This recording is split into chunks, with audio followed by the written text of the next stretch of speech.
il primo mio libro è uscito nel 1942. In un futuro aprile, l'ultimo verso della poesia Supplica mia madre di Pierpaolo Pasolini è anche il titolo del documentario diretto da Francesco Costabile e Federico Savonnitto sugli anni giovanili trascorsi a Casarsa da Pasolini. A testimoniare quegli anni nel documentario il poeta e cugino di Pasolini, Nico Naldini.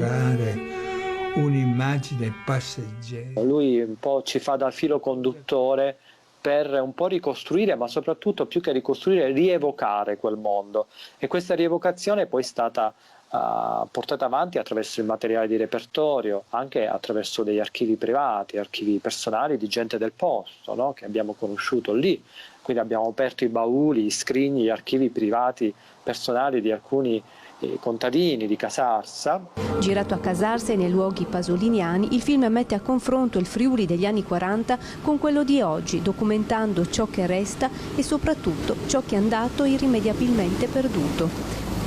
Molte anche inquadrature comunque riprese dal vero di cos'è rimasto oggi di quel Friuli, la contaminazione anche architettonica che la società consumistica comunque.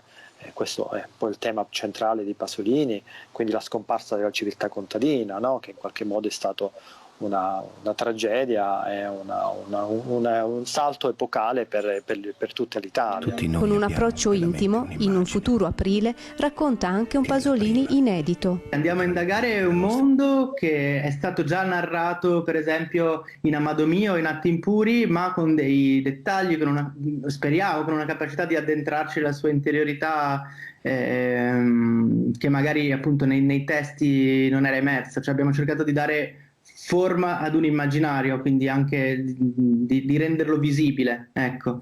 Poi si parla per esempio di Pasolini pittore, che è una cosa poco conosciuta. Abbiamo mostrato dei dipinti che ben poche persone al mondo, crediamo, abbiano visto.